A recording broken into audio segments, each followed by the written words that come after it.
Hello students, चलो class 11th business studies chapter number 2 forms of business organisations और ये है part 2।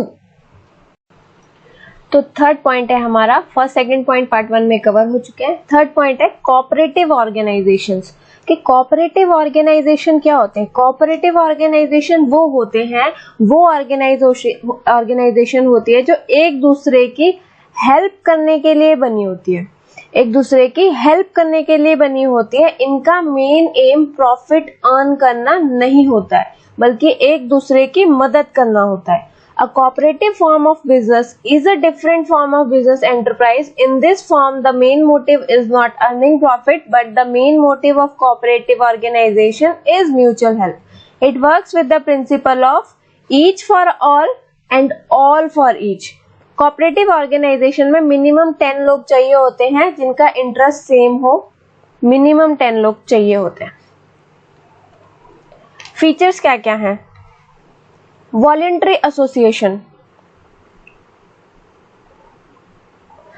The cooperative society is a voluntary association of person, यानी कि कोई भी पर्सन खुद जाके इसको ज्वाइन कर सकता है। Any person can join the cooperative society if she has common interest. अगर उसको उसमें इंटरेस्ट है तो वो जाके ज्वाइन कर सकता है। For example, any farmer can join the agriculture society. कोई भी फार्मर कोई सी भी एग्रीकल्चर सोसाइटी ज्वाइन कर सकता है। और any consumer can join the consumer society. और कोई भी कंज्यूमर कोई सी भी कंज्यूमर सोसाइटी ज्वाइन कर सकता है। The members can leave the society whenever they desire so by giving a notice. जो भी इस सोसाइटी का मेंबर होगा वो एक नोटिस देके इस सोसाइटी को कभी भी छोड़ सकता है। अगला है लीगल स्टेटस। इस कोऑपरेटिव सोसाइटी की अपनी खुद की एक आइडेंटिटी होती है, अपनी खुद की आइडेंटिटी होती है। अपने नाम से ये कुछ भी कर सकता है, कोई भी कॉन्ट्रैक्ट में आ सकता है, किसी के साथ भी कोई भी डील कर सकता है अपने नाम पे। तो इसकी खुद की एक आइडेंटिटी होती है। It is compulsory for a cooperative society to get itself registered under the cooperative society act.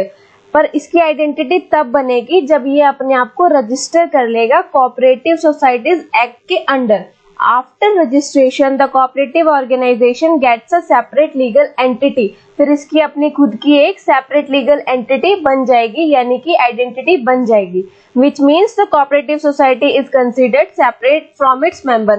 मतलब member की खुद की identity तो है, लेकिन एक cooperative society की इसकी खुद की भी अपनी एक identity है, जो कि इसकी member की identity से अलग है। It can buy and sell property in its own name and can enter into contract in its own name. कि वो कोई भी प्रॉपर्टी बाय कर सकता है, सेल कर सकता है अपने नाम पे, और किसी भी कॉन्ट्रैक्ट में अपने नाम से ये कोऑपरेटिव सोसाइटी आ सकती है। The death, insolvency and incapacity of any member does not affect the existence of cooperative society. अगर किसी मेंबर की डेथ हो जाए, कोई इंसॉल्वेंट हो जाए, ठीक है, तो इससे कोऑपरेटिव सोसाइटी को किसी तरीके का कोई अफेक्ट नहीं पड़ता, यानी कि वो बंद नहीं होगी। Limited liability. The liability of member of cooperative society is limited to the extent of amount contributed by them as capital. जो मेंबर होते हैं उनकी लाइबिलिटी लिमिटेड रहती है। कितनी रहती है? जितना उन्होंने अमाउंट कंट्रीब्यूट किया है, मतलब कैपिटल के नाम पे उन्होंने जितना भी अमाउंट कंट्रीब्यूट किया है उस हिसाब से उनकी लाइबिलिटी बनती है। सर्विस मोटिव, और जो मेन मोटिव होता है कोऑपरेटिव सोसाइटी का वो प्रॉफिट अर्न करना नहीं होता, वो सर्विस प्रोवाइड करना होता है। अब आते हैं हम मेरिट्स पे। इक्वालिटी इन वोटिंग स्टेटस, कि इसमें जब भी वोट होंगे, वोटिंग होगी, तो 1 पर्सन 1 वोट का रूल है कि एक पर्सन सिर्फ एक बार वोट करेगा। The cooperative society work with a democratic system. They are based on the principle of 1 man 1 vote. All members have equal right and equal chance to participate in the management. सारे members को पूरा right है, पूरा chance मिलता है management पे participate करने का। Irrespective of capital contributed by them. इसका कोई लेना देना नहीं होता है कि उन्होंने कितनी कैपिटल कंट्रीब्यूट करी है, भले ही कम करिए ज्यादा करिए, लेकिन उनको चांस मिलेगा। लिमिटेड लाइबिलिटी, जैसे कि मैंने बताया कि उनकी लाइबिलिटी लिमिटेड होती है, जितना भी उन्होंने कैपिटल कंट्रीब्यूट किया उस हिसाब से उनकी लायबिलिटी बनती है। स्टेबल एग्जिस्टेंस, इसकी खुद की एक एंटिटी है, इसलिए ये स्टेबल है, यानी कि डेथ इंसॉल्वेंसी से ये बंद नहीं होगी। इकोनॉमिकल फंक्शनिंग, ये एक बहुत इकोनॉमिकल फंक्शन है। The operation of a cooperative organisation is quite economical as most of the activities are performed by the member themselves, and while purchasing goods or raw material, middlemen are eliminated so that they can get the raw material and goods at low cost। तो economical है क्योंकि ज्यादातर काम इसके member खुद ही कर लेते हैं, और जितना भी सेल परचेज का काम होता है, अगर उनको कुछ भी खरीदना है गुड्स वगैरह, तो मिडल मैन को एलिमिनेट कर दिया जाता है। वो डायरेक्ट ले लेते हैं सारे गुड्स एंड सर्विसेज जो भी उनको खरीदना होता है, वो भी कम प्राइस में, लो कॉस्ट में। Support from government, cooperative societies को गवर्नमेंट से काफी सपोर्ट मिलता है, उनको कंसेशंस मिलते हैं, रिबेट मिलती है टैक्स में। Easy to form, cooperative society को फॉर्म करना बहुत इजी है। ओनली 10 अडल्ट मेंबर्स, यानी 18 से ऊपर 18 प्लस होंगे जितने भी मेंबर्स, वो हैविंग कॉमन इंटरेस्ट, जिनका कॉमन इंटरेस्ट है, जैसे कि बताया था फार्मर है तो वो एग्रीकल्चर वाली सोसाइटी ज्वाइन कर लेगा, कंज्यूमर है तो कंज्यूमर वाली सोसाइटी ज्वाइन कर लेंगे। तो common interest are required to form it. अब आते हैं हम इसके डीमेरिट्स पे। लिमिटेड कैपिटल, क्योंकि वन मैन वन वोट का रूल होता है, इसलिए लोग इसमें इन्वेस्ट करना पसंद नहीं करते हैं ज्यादा, इसलिए कम इन्वेस्ट करते हैं। इसकी वजह से कैपिटल जो रहती है वो कम रहती है। The principle of one man one vote also discourage people to invest more, so cooperative organizations always face to shortage of capital due to low rate of return, क्योंकि इसमें रिटर्न काफी कम आता है। Inefficient management, the cooperative organization is managed by its members only, जो इसके members होते हैं वही इसको मैनेज करते हैं, इसलिए इसका मैनेजमेंट जो होता है वो इतना एफिशिएंट नहीं होता है, वो इनएफिशिएंट होता है। लैक ऑफ सीक्रेसी, अब उसमें 10 तो मेंबर ही होते हैं, मिनिमम 10 मेंबर होते हैं, ठीक है, तो फिर उसमें सीक्रेसी रहती ही नहीं है, बहुत डिफिकल्ट होता है सीक्रेसी मेंटेन करना। In cooperative organisation there are open discussion in the meeting, जो भी डिस्कशन होगी मीटिंग्स में ओपन होगी, सारे मेंबर्स होंगे by member, so it is difficult to maintain secrecy about operations of cooperative society. तो बहुत डिफिकल्ट होता है सीक्रेसी मेंटेन करना। एक्सेसिव गवर्नमेंट कंट्रोल, क्योंकि गवर्नमेंट इनको रिबेट देती है टैक्सेस में, इसलिए गवर्नमेंट का बहुत ज्यादा कंट्रोल रहता है कोऑपरेटिव सोसाइटीज पे। As cooperative organization get various concessions and benefits from the government, in return there is excessive government regulations and control by the government। आगे बढ़ते हैं, आगे है टाइप्स ऑफ कोऑपरेटिव ऑर्गेनाइजेशन, कि कोऑपरेटिव ऑर्गेनाइजेशन के कौन कौन से टाइप हैं। Consumer cooperative society, producer cooperative society, cooperative marketing society, cooperative credit society, cooperative farming society, cooperative housing society. तो ये टाइप्स होते हैं कोऑपरेटिव ऑर्गेनाइजेशन के। हर कोऑपरेटिव ऑर्गेनाइजेशन इनमें से किसी एक कैटेगरी में तो आता ही होगा। तो अब इनको हम अच्छे से पढ़ लेते हैं कि कौन कौन से होते हैं। कंज्यूमर कोऑपरेटिव सोसाइटी कौन सी होती है? This society consist of consumer who join together to eliminate the middleman. Consumers की सोसाइटी होती है जो एक साथ मिलके मिडलमैन को एलिमिनेट कर देते हैं। उन्होंने अपनी खुद की एक सोसाइटी बनाई है जहाँ पे वो सारे ग्रुप के मेंबर्स हैं और उन्होंने मिडलमैन को हटा दिया है बीच में से। अब the consumer cooperative society purchase goods directly from manufacturer. Consumer cooperative society goods खरीद लेते हैं डायरेक्ट मैन्युफैक्चरर से and sell them to the member at reasonable prices, और वो बाकी जो मेंबर्स हैं उनको सेल कर देते हैं, वो भी रीजनेबल प्राइस में। The profit of the store is distributed among all the members as divided on capital and bonus in proportion to their purchase during the year. जो भी प्रॉफिट होगा वो डिस्ट्रीब्यूट कर दिया जाएगा मेंबर्स में, जो भी उनकी कैपिटल होगी उस हिसाब से, और जो बोनस होगा वो भी डिस्ट्रीब्यूट कर देंगे, कैसे, उन्होंने कितना परचेज किया है उस पर्टिकुलर ईयर में उस हिसाब से। ठीक है, तो ये थी कंज्यूमर कोऑपरेटिव सोसाइटी। नेक्स्ट आती है हमारी producer cooperative society. Producers cooperative society क्या होती है? इसमें प्रोड्यूसर्स की सोसाइटी होती है। This society consist of small producers who individually find it difficult to procure the inputs and get the machinery and latest technology।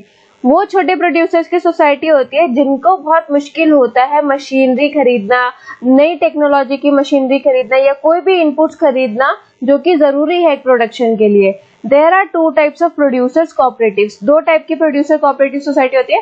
एक होती है the one which provide raw material, एक होती है जो रॉ मटेरियल प्रोवाइड करते हैं जैसे input, machinery etcetera, so that producer can concentrate on production, ताकि जो प्रोड्यूसर है वो प्रोडक्शन पे कॉन्सेंट्रेट कर सके। दूसरी the one which sell the goods produce by these producer, वो जो गुड्स को सेल करती है, जो इन प्रोड्यूसर ने गुड्स प्रोड्यूस किया है ये वाली सोसाइटी वो गुड्स को सेल करेगी। The profit of producers cooperative is distributed in proportion to the goods sold by each member of the society। और इसका प्रॉफिट कैसे डिस्ट्रीब्यूट किया जाएगा कि उन्होंने एक पर्टिकुलर ईयर में कितने गुड्स सोल्ड किए हैं उस हिसाब से प्रॉफिट्स का डिस्ट्रीब्यूशन होगा। नेक्स्ट आती है कोऑपरेटिव मार्केटिंग सोसाइटी। इसमें क्या होता है, इसमें भी कुछ प्रोड्यूसर्स की सोसाइटी होती है, छोटे छोटे प्रोड्यूसर्स मिलके उन्होंने सोसाइटी बनाई है। The cooperative marketing society consists of small producers who find it difficult to sell their product at profit। उन प्रोड्यूसर्स की सोसाइटी है जो कि अपने प्रोडक्ट्स को प्रॉफिट पे नहीं बेच पा रहे हैं। The output of all the small producer is brought together। उनका जो भी आउटपुट है उनको एक साथ लाया जाता है and sold at the best price। फिर उनको एक बेस्ट प्राइस पे सेल किया जाता है। Such society help to improve the bargaining power and competitive position of its member. ऐसी सोसाइटी बार्गेनिंग पावर को इम्प्रूव करती है और कॉम्पिटिटिव पोजीशन को भी इम्प्रूव करती है अपने मेंबर्स की। It perform various marketing function such as, ये बहुत सारे मार्केटिंग फंक्शंस को परफॉर्म करती है जैसे ट्रांसपोर्टेशन हो गया, warehousing, packaging, grading etcetera. The profit and the sale proceeds are distributed among the member according to their respective share in the common sales pool। अब यहाँ पे जो प्रॉफिट होता है वो कैसे डिस्ट्रीब्यूट किया जाता है, उनका जो शेयर होगा उस हिसाब से। अगला आता है कोऑपरेटिव क्रेडिट सोसाइटी। अब ये कौन सी होती है? It consist of people with limited means who find it difficult to arrange credit and loans। ये उन लोगों की होती है जिनको क्रेडिट लेना या लोन लेने में दिक्कत होती है। These society provide financial assistance to its member and promote habits of saving among the member। तो ये जो सोसाइटी होती है ये फाइनेंशियल असिस्टेंस प्रोवाइड करती है अपने मेंबर्स को और उनको सेविंग इम्प्रूव करने के लिए, मतलब प्रमोट करती है कि आप अपनी सेविंग को कैसे इम्प्रूव कर सके, हेल्प करती है ये प्रमोट करने में। The fund of this society consists of share capital contributed by the member and deposits made by members and outsiders। जो फंड आता है वो कहाँ से आता है? शेयर कैपिटल से, जो मेंबर ने शेयर किए हैं, और जो डिपॉजिट्स मेंबर ने डिपॉजिट किए हैं वहां से। The funds are use for giving loans to needy member on easy terms. और फिर ये फंड को कैसे यूज करते हैं? जो भी नीडी मेंबर्स हैं उनको हम लोन दे देते हैं इजी टर्म्स एंड कंडीशंस पे। The credit cooperative form by farmer is known as rural credit cooperative. जो कि क्रेडिट कोऑपरेटिव फॉर्म बनाई गई है फार्मर्स के द्वारा रूरल एरियाज में, उसको हम रूरल क्रेडिट कोऑपरेटिव बोलते हैं। जो क्रेडिट कोऑपरेटिव फॉर्म हुआ है अर्बन एरियाज में उसको हम अर्बन बैंक्स बोलते हैं। Cooperative farming society. नेक्स्ट है cooperative farming society. These consist of small farmers who join together to avail the benefits of large scale mechanized farming। अब ये कोऑपरेटिव सोसाइटी जो होती है ये फार्मर्स के लिए होती है जिनको लार्ज स्केल मैकेनिज्ड फार्मिंग के लिए जो प्रोडक्ट्स होते हैं उसके लिए इनको इसकी जरूरत पड़ती है उनको खरीदने के लिए, क्योंकि लार्ज स्केल पे जब उनको फार्मिंग के लिए प्रोडक्ट्स चाहिए होते हैं तो फार्मर्स के पास इतना इनकम नहीं होती कि वो उसको खरीद पाए। Such society are particularly important in the case of countries such as India। ऐसी सोसाइटी इंडिया जैसी कंट्रीज में बहुत इंपॉर्टेंट है। Where agriculture suffer from excessive subdivision and fragmentation of land। जहाँ पे लैंड्स का सबडिविजन और फ्रेगमेंटेशन बहुत होता है, यानी कि छोटे छोटे लैंड्स होते हैं, छोटे छोटे टुकड़ों में बटे होते हैं। The farming cooperative society is also known as an agriculture cooperative। Farming cooperative society को हम एग्रीकल्चरल कोऑपरेटिव भी बोलते हैं। नेक्स्ट आता है कोऑपरेटिव हाउसिंग सोसाइटी। इसमें क्या होता है? This society are form to provide residential accommodation to their members. ये जो सोसाइटी होती है ये रहने के लिए जगह देती है मेंबर्स को। This society purchase a big plot, ये बड़ा प्लॉट खरीद लेती है, फिर उसके बाद वहां पे फ्लैट्स को बनाती है, कंस्ट्रक्ट करती है, फिर उन फ्लैट्स को मेंबर्स को बेच देती है इंस्टॉलमेंट्स में और इजी टर्म्स पे। सम हाउसिंग कोऑपरेटिव सोसाइटी जो होती है वो लोन भी प्रोवाइड करती है अपने मेंबर्स को ताकि वो हाउस खुद बना सके। These societies are very popular in urban areas. Urban areas में ये सोसाइटीज बहुत पॉपुलर हैं। नेक्स्ट है हमारा जॉइंट स्टॉक कंपनी। अब ये जॉइंट स्टॉक कंपनी क्या होती है? The company form of organisation is considered to be more suitable for organising business activity on a large scale. अगर आप लार्ज स्केल पे कोई बिजनेस एक्टिविटी कर रहे हो तो जॉइंट स्टॉक कंपनी सबसे सुटेबल फॉर्म मानी जाती है। It has advantages of attracting huge capital from the public. इसकी एक एडवांटेज होती है कि ये पब्लिक से भी कैपिटल अट्रैक्ट कर लेती है, कि मतलब पब्लिक भी आपको कैपिटल दे सकती है। With adequate capital it can employ trained and experience manager to run the business activity efficiently. जब आपके पास इतनी कैपिटल होगी तो आप एक्सपीरियंस्ड और ट्रेन्ड मैनेजर्स को हायर कर लोगे ताकि जो आपकी बिजनेस एक्टिविटीज है वो एफिशिएंटली चलती रहे। अब इसके फीचर्स क्या क्या होते हैं? सबसे पहला सेपरेट लीगल एंटिटी। ये भी एक सेपरेट लीगल एंटिटी होती है, इसका अपनी खुद की आइडेंटिटी होती है इसके मेंबर से अलग। A company has a separate legal entity. A company can carry on business in its own name. It can buy and sell assets in its own name. It can enter into contract with outsiders in its own name. The company and its member are separate individuals. कि जो company है और जो member है वो separate individual है। Company भी एक इंडिविजुअल है, वो अपने नाम पे ये सारे काम कर सकती है। अगला है second point, artificial person. Company मतलब फिजिकली आप उसको नहीं देख सकते, वो फिजिकली एक नेचुरल ह्यूमन बीइंग नहीं है, ठीक है, नेचुरल ह्यूमन बीइंग नहीं है, बट वो एक आर्टिफिशियल पर्सन है। A company does not have a physical body like a natural human being. It is an artificial person created by law. ये एक artificial person है जिसको law ने बनाया है। Registration बहुत important है, registration कराना है कंपनी का। It is legally compulsory for a company to get itself registered under the Companies Act 1956. Companies Act 1956 के अंडर इसको अपने आप को रजिस्टर कराना कंपलसरी है। परपेचुअल सक्सेशन यानी कि ये कॉन्टिन्यूस प्रोसेस है। A company has continuous existence independent of its member. A company is created by law and only law can bring an end to its existence. Company जो है कि एक अलग मेंबर है, मतलब अपने मेंबर से अलग एक आइडेंटिटी है, उसको लॉ ने बनाया है, तो लॉ ही उसको खत्म कर सकता है। किसी मेंबर की डेथ, द डेथ, इंसॉल्वेंसी और incapacity of any member does not affect the existence of company, कि उससे कंपनी की एग्जिस्टेंस को कोई अफेक्ट नहीं पड़ता। कॉमन सील, कंपनी एक ह्यूमन बीइंग नहीं है इसलिए वो साइन नहीं कर सकती, इसलिए एक कॉमन सील बनाई जाती है कंपनी के नाम से। Being an artificial person the company can not sign, therefore there is need for common seal with its name engraved on its, जिसमें उसका नाम लिखा होगा। ट्रांसफरेबिलिटी ऑफ शेयर, इसमें आप अपने शेयर्स को इधर उधर ट्रांसफर कर सकते हो। The capital of the company is divided into shares. The share of the company are freely transferable by its member. Separation of ownership and control. The company form of business is owned by the shareholder. कि company को किसने own किया होता है? Share holders ने। The share holder elect their representative, और ये share holder अपना रिप्रेजेंटेटिव को इलेक्ट करते हैं जिनको हम डायरेक्टर्स बोलते हैं कंपनी के। The director manage and control the activities of the company. ये जो डायरेक्टर होते हैं ये मैनेज करते हैं, कंट्रोल करते हैं उन सारी एक्टिविटीज को जो कंपनी में हो रही है। प्रोफेशनल एक्सपर्ट्स को हायर करते हैं ये डायरेक्टर्स।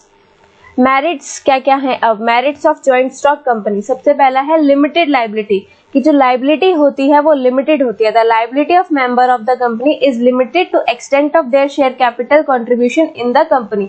उस हिसाब से होती है जितना उन्होंने शेयर कैपिटल कंट्रीब्यूट किया है कंपनी में। The limited liability attracts many people to invest their money in company form of business, और ये लिमिटेड लाइबिलिटी बहुत सारे लोगों को अट्रैक्ट करती है कि वो कंपनी में इन्वेस्ट करें।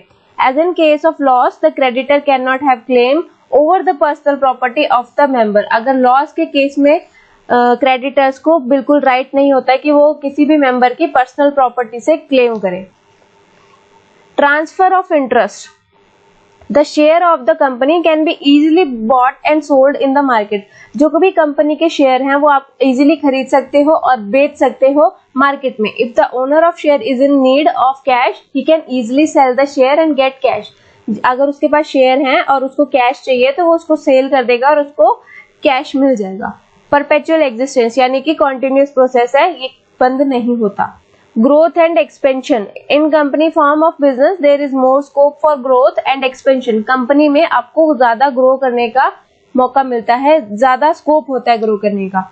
The company has large financial resources and there rate of profit is also high, क्योंकि कंपनी जो होती है उसमें फाइनेंशियल रिसोर्सेज बहुत ज्यादा होते हैं और रेट ऑफ प्रॉफिट भी हाई रहता है। एफिशिएंट मैनेजमेंट, क्योंकि आपने हाई मतलब ट्रेंड मैनेजर्स हायर करें तो मैनेजमेंट भी आपका एफिशिएंट होता है।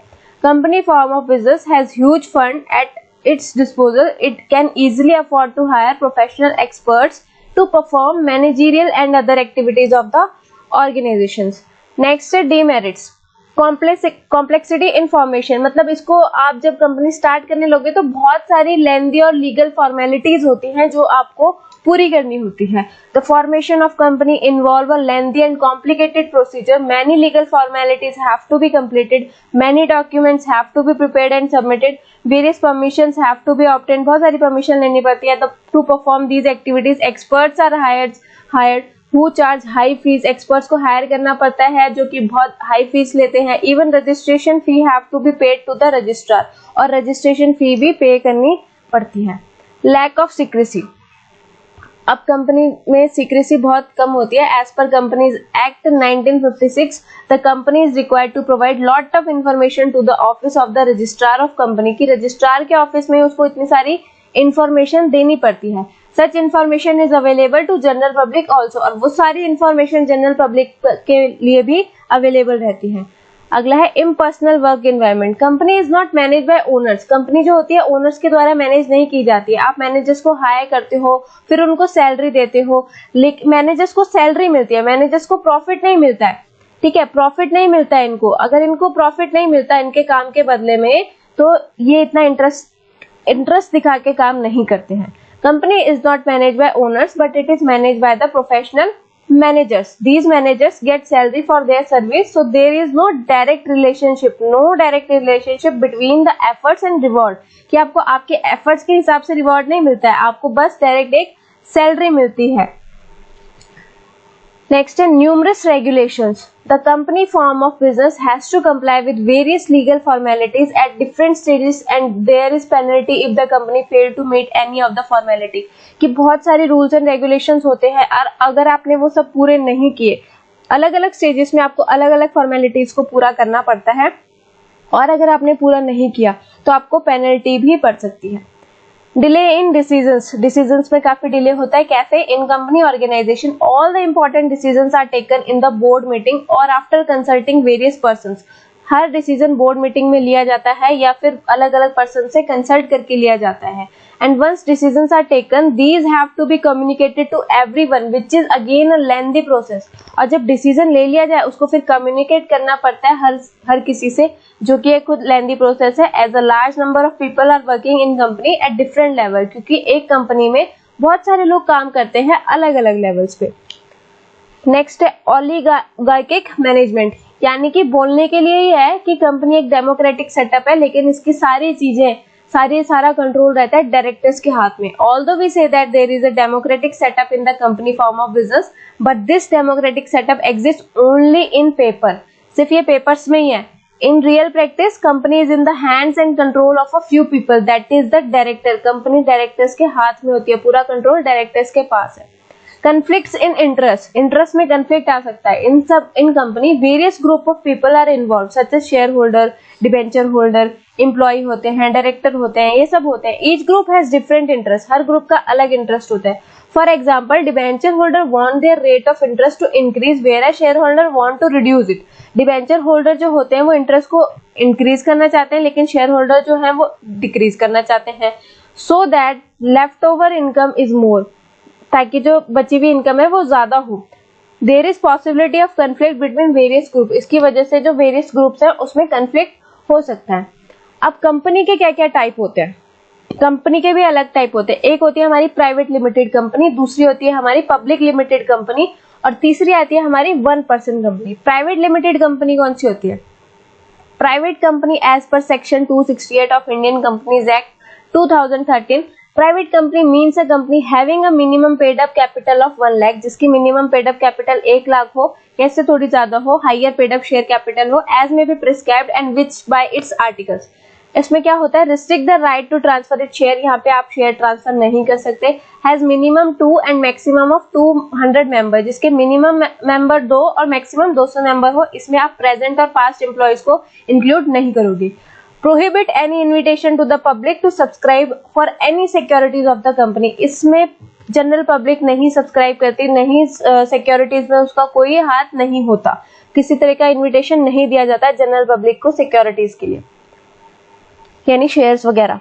Public limited company, public limited company क्या होती है, a public company is company which is not a private company, ये तो सबको पता है। As per the companies act a public company is the one which, companies act के द्वारा पब्लिक कंपनी कौन होती है, जिसमें 7 मेंबर्स होते हैं मिनिमम और मैक्सिमम की कोई लिमिट नहीं होती और कोई रिस्ट्रिक्शन नहीं होता सिक्योरिटीज एक्सचेंज करने में, ट्रांसफर करने में, यानी शेयर्स को ट्रांसफर करने में। और not prohibited to invite general public to subscribe it security, कि जनरल पब्लिक भी इनकी सिक्योरिटीज को सब्सक्राइब कर सकती है। और however a private company which is the subsidiary of public company is also treated as public company, अगर कोई प्राइवेट कंपनी जो कि सब्सिडरी है किसी पब्लिक कंपनी की, उसको भी हम पब्लिक कंपनी ही ट्रीट करते हैं। नेक्स्ट आता है 1 person company. 1 person company, The 2013 Act introduces a new type of entity to existing list। 2013 Act में एक नई टाइप की एंटिटी आई, वो थी apart from forming a public, अगर आपको पब्लिक और प्राइवेट लिमिटेड कंपनी नहीं बनानी है तो the 2000 act enable the formation of a new entity, a 1 person company. तो 2013 में एक कंपनी आई 1 पर्सन कंपनी, यानी कि OPC, and OPC means a company with only 1 person as its member. इसमें क्या होगा, सोल प्रोप्राइटरशिप की तरह ही होगा कि इसमें सिर्फ एक ही मेंबर होगा। चलो नेक्स्ट पॉइंट है हमारा 4th point, formation of a joint stock company. कि जॉइंट स्टॉक कंपनी अगर हमको बनानी हो तो क्या क्या प्रोसीजर है उसका। Joint stock company has to follow a certain specified legal procedure for its formation, कुछ लीगल प्रोसीजर को उसको फॉलो करना पड़ता है। Planned action and conscious efforts are required formation of a company involve the following stages. इसमें कुछ stages आते हैं, पहला आता है प्रमोशन, दूसरा इनकॉर्पोरेशन, फिर आता है कैपिटल सब्सक्रिप्शन स्टेज, फिर आता है कमेंसमेंट ऑफ बिजनेस। तो एक एक करके हम सबको पढ़ेंगे कि किसमें क्या करना होता है, कैसे करना होता है। तो चलो स्टार्ट करते हैं। सबसे पहला आता है प्रमोशन। प्रमोशन सबसे पहली स्टेज होती है।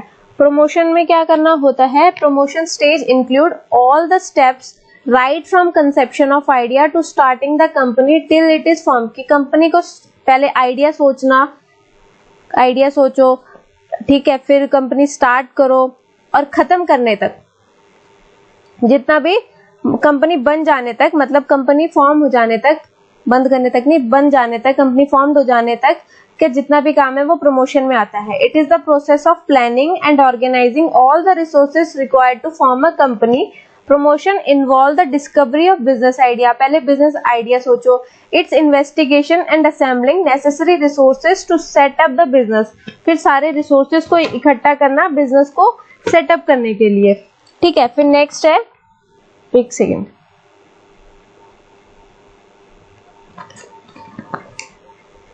The person who perform all the activity during the promotion stage is known as promoter. कि कोई भी पर्सन जो सारे काम करता है प्रमोशन स्टेज में उसको हम प्रमोटर बोलते हैं, promoter.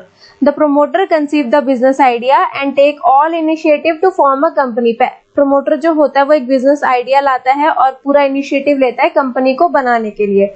The promoter can be an individual, a group of person और एन इंस्टीट्यूशन। जो प्रमोटर है वो कोई इंडिविजुअल भी हो सकता है, कोई पर्सन्स का ग्रुप भी हो सकता है और कोई इंस्टीट्यूशन भी हो सकता है। फंक्शंस क्या क्या होते हैं प्रमोटर्स के, या फिर हम बोल सकते हैं steps in the promotion stage, कि प्रमोशन स्टेज में क्या क्या स्टेप्स फॉलो किए जाते हैं। सबसे पहले आइडेंटिफिकेशन ऑफ बिजनेस अपॉर्चुनिटी, कि पहले तो आप आइडिया सोचो कि आपको क्या बिजनेस करना है। अगर ऑलरेडी बिजनेस है तो फिर ये सोचो कि आपको बिजनेस एक्सपेंड कैसे करना है, ठीक है। The promotion stage begins with the discovery of an idea to set up a business. It can be an idea to set up a new business or an idea to expand the existing business. Next आता है feasibility study. After analyzing all the concepts related to the idea discovered, the promoter start doing detailed investigation to give practical shape to the idea. यानी कि जब आपने सोच लिया कि आपको क्या करना है, उसके बाद आपको practical shape देनी है अपने उस आइडिया को. He does detailed investigation regarding cost क्या आएगी, profitability कैसी होगी, production process क्या रहेगा उस आइडिया में, डिमांड कैसी है उस प्रोडक्ट की. और इसके लिए 3 चीजें आती हैं. सबसे पहले आता है टेक्निकल फिजिबिलिटी, फाइनेंशियल फिजिबिलिटी और इकोनॉमिकल फिजिबिलिटी. टेक्निकल फिजिबिलिटी क्या होती है? Sometime the idea is good but technically it may not be possible to implement the idea. कभी कभी जो आइडिया होता है वो सही होता है, आइडिया गुड है, बट लेकिन वो टेक्निकली पॉसिबल नहीं है उसको बनाना. ठीक है, it may be due to non availability of raw materials नहीं है, इनपुट्स नहीं है, टेक्नोलॉजी नहीं है. ठीक है, तो कोई भी रीजन हो सकता है कि हमारा आइडिया अच्छा है लेकिन अभी हम उसको टेक्निकली पूरा नहीं कर सकते. तो ये भी आपको देखना है कि ये हो सकता है कि नहीं हो सकता है. नेक्स्ट है financial feasibility.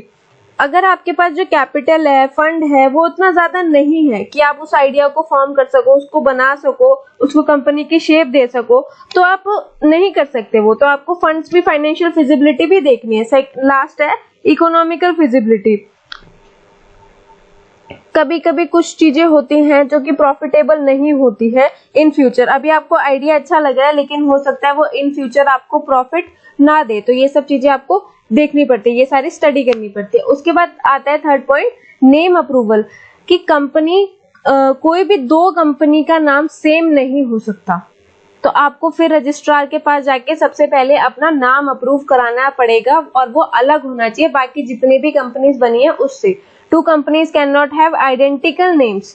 It is necessary for every company to get its name approved from the registrar so that it does not match with any other company's name.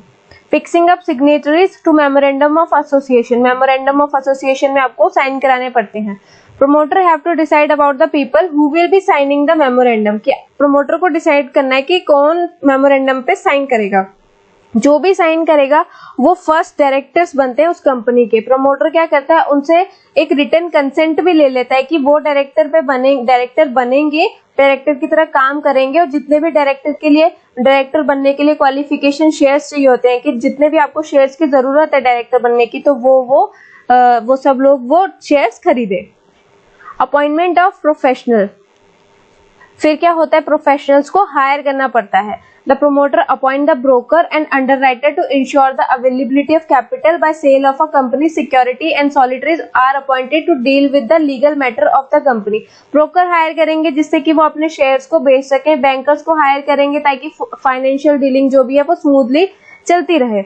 Next है प्रिपरेशन ऑफ नेसेसरी डॉक्यूमेंट. जितने भी documents की जरूरत है उनको ready करना. A promoter takes up the steps to prepare some legal documents of the company which have to be submitted to the registrar at the time of incorporation. Incorporation के time पे जितने भी documents चाहिए उन सबको ready करना.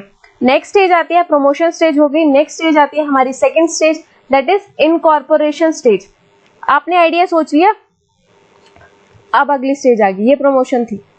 अब next stage आ गई. Incorporation of a company is the second stage in the formation of a company. Incorporation refers to the registration of the company under Companies Act 1956. कि अब आपको कंपनी को रजिस्टर करना है कंपनी एक्ट 1956 के under. अब इसके क्या क्या स्टेप्स हैं? Filling of necessary document. सबसे पहले आपको डॉक्यूमेंट्स को फिल करना पड़ेगा. Once the registrar approve of the name approve कर लिया अगर रजिस्ट्रार ने, तो ये डॉक्यूमेंट्स आपको सबमिट करने पड़ेंगे. Memorandum of Association, Article of Association, Statement of Authorized Capital, a list of director with their name, address, occupation and age, the written consent of the director to act as director, notice of the address of the registered office of the company, a statutory declaration stating that all the formalities related to the formation of the company are duly completed. Next है fees payment करनी पड़ेगी आपको registration time पे.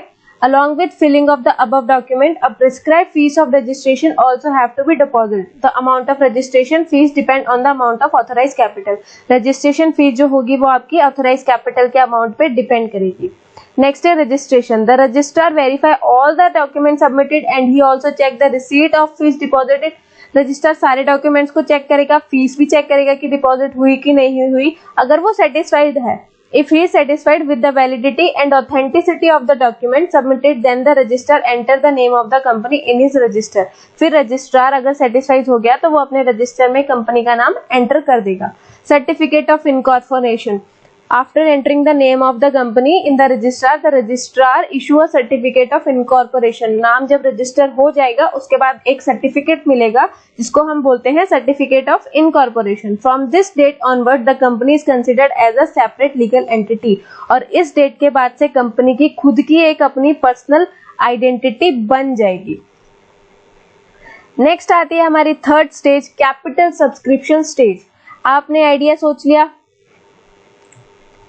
सोच लिया, company अब register भी कर ली, ये दो काम हो गए. अब नेक्स्ट आते हैं capital subscription stage. After getting the certificate of incorporation the private company get formulated and can commence their business activity. Certificate of incorporation लेने के बाद प्राइवेट कंपनी अपना काम शुरू कर देगी, लेकिन पब्लिक कंपनी का काम अभी बचा है. But a public limited company has to perform a third stage. Public limited company को थर्ड स्टेज परफॉर्म करनी पड़ेगी और अपना सर्टिफिकेट ऑफ कमेंसमेंट लेना पड़ेगा. अब इसके क्या क्या स्टेप्स हैं. सबसे पहले सेबी से अप्रूव कराओ. सेबी यानी कि security exchange board of India is a regulatory body which control the capital market of India. ये एक रेगुलेटरी बॉडी है जो कि हमारी इंडिया की कैपिटल मार्केट को कंट्रोल करती है to protect the interest of investor, जो कि इन्वेस्टर्स के इंटरेस्ट को प्रोटेक्ट करती है. The public limited company must submit all the relevant information with the SEBI before issuing its security in the capital market. अपनी securities को issue करने से पहले मार्केट में पब्लिक लिमिटेड कंपनी को अपने सारी इंफॉर्मेशन सेबी के पास सबमिट करनी होती है. नेक्स्ट आता है prospectus of a statement in lieu of prospectus, कि आपको एक प्रोस्पेक्टस बनाना पड़ेगा जिसमें सारी लोगों को इनवाइट करने के लिए, ताकि वो सब्सक्राइब करें, सब्सक्रिप्शन खरीदे, शेयर्स खरीदें आपके. A public company has to prepare another important document called prospectus. It is a circular और invitation issue to invite the general public for subscribing to their shares of the company. General public के लिए invitation होता है एक तरीके से, ताकि वो उनके शेयर्स खरीदे. This document has to be deposit with the registrar, और ये रजिस्ट्रार के साथ डिपॉजिट करना पड़ता है. Appointment of banker and underwriter. उसके बाद बैंकर्स और अंडरराइटर को अपॉइंट करो. To receive and deposit the application money, banker are appointed, कि जब आप एप्लीकेशन मनी को रिसीव करोगे, डिपॉजिट करोगे, उसके लिए आपको बैंकर्स चाहिए, तो आप बैंकर्स को अपॉइंट करोगे. उसके बाद to sell the share brokers are appointed, shares को सेल करने के लिए ब्रोकर्स चाहिए. They encourage public to buy the share and charge commission for the same. देखो, अब फिर जो ब्रोकर होंगे वो पब्लिक को इनकरेज करेंगे शेयर खरीदने के लिए और उनसे कमीशन लेंगे. If the company is not sure of selling the whole lot of share it may appoint underwriter. फिर वो अगर वो ज्यादा शेयर ना बेच पाए, कंपनी श्योर ना हो कि वो ज्यादा शेयर बेचे, तो वो अंडरराइटर्स को अपॉइंट करेंगे.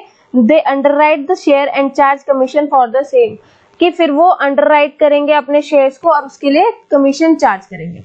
नेक्स्ट है minimum subscription. To make sure that company does not have shortage of fund, it is made compulsory that company must receive application for some minimum number of share. कि पहले फिर क्या step है कि company अपने funds में shortage में ना जाए, इसलिए होगा कि उनके पास मिनिमम नंबर ऑफ एप्लीकेशंस होनी चाहिए शेयर्स खरीदने के लिए. This is called minimum subscription. इसको मिनिमम सब्सक्रिप्शन बोलते हैं. अ public limited company can not make allotment of shares unless a minimum subscription is received. Public limited company अपने शेयर्स को अलॉट नहीं कर पाएगी जब तक उसके पास मिनिमम सब्सक्रिप्शन नहीं होगा. As per the rules of SEBI, a company must receive 90% of the issued amount within 120 day of issue of prospectus. कि कंपनी को 90% अपना रिसीव करना पड़ेगा 120 डेज में. जितना भी उसने प्रोस्पेक्टस, जब उसने प्रोस्पेक्टस इशू किया था, 90% उसको इशू करना पड़ेगा अमाउंट, मतलब रिसीव करना पड़ेगा 90% amount. Application to stock exchange. Application to stock exchange. A firm must get itself listed in a stock exchange before selling its security to the general public. कि a firm must get itself listed. देखो, अब एक कोई भी company है उसको stock exchange में अपने आप को रजिस्टर कराना पड़ेगा, लिस्ट करानी पड़ेगी जनरल पब्लिक को सिक्योरिटीज सेल करने से पहले.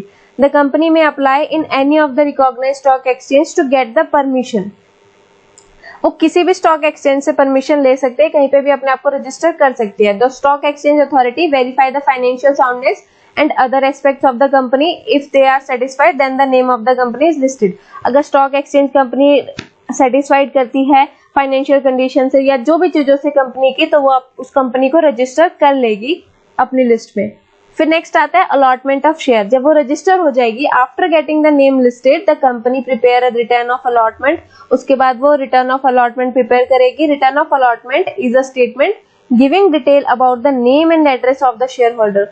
और उसमें क्या होगा, शेयर होल्डर्स का नेम और एड्रेस होगा। The company has to submit a return of allotment with the registrar stating the name, address and the number of share allotted to each shareholder। फिर उसको ये सारी डिटेल्स रजिस्ट्रार को भी allot करनी पड़ेगी। फिर नेक्स्ट आता है commencement of business। After subscribing the security and receiving the minimum subscription, the company applies to the registrar to issue the certificate of commencement of business। जब उसने सारी मिनिमम सब्सक्रिप्शन भी कर लिया, अपने आप को रजिस्टर भी कर लिया, उसके बाद वो रजिस्ट्रार के पास जाएंगे है ताकि उनको कमेंसमेंट ऑफ बिजनेस का सर्टिफिकेट मिले। Along with the application a company must file the following documents. और इस एप्लीकेशन के साथ उनको कुछ डॉक्यूमेंट्स लगाने पड़ेंगे, जैसे कि declaration that share payable in cash have been subscribed for and minimum subscription has been received। एक declaration लगाना पड़ेगा कि मतलब मिनिमम सब्सक्रिप्शन उनको इतनी रिसीव हो गई है। अ declaration that every director has paid in cash the application and allotment money on his share, की सारे डायरेक्टर ने कैश में अपनी मतलब कैश में पे किया है, ठीक है।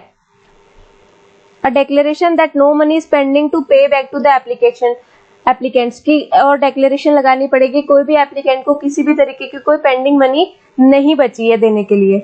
अ declaration that above requirement have been complied with, कि जो भी रिक्वायरमेंट थी वो सब हमने पूरी कर दी है। This declaration can be sign by the director और the secretary of the company. और ये डेक्लेरेशन डायरेक्टर भी साइन कर सकते हैं और कंपनी का सेक्रेटरी भी। The registrar will verify all the document and declaration submit by the company. फिर रजिस्ट्रार सारे डॉक्यूमेंट्स को वेरीफाई करेगा।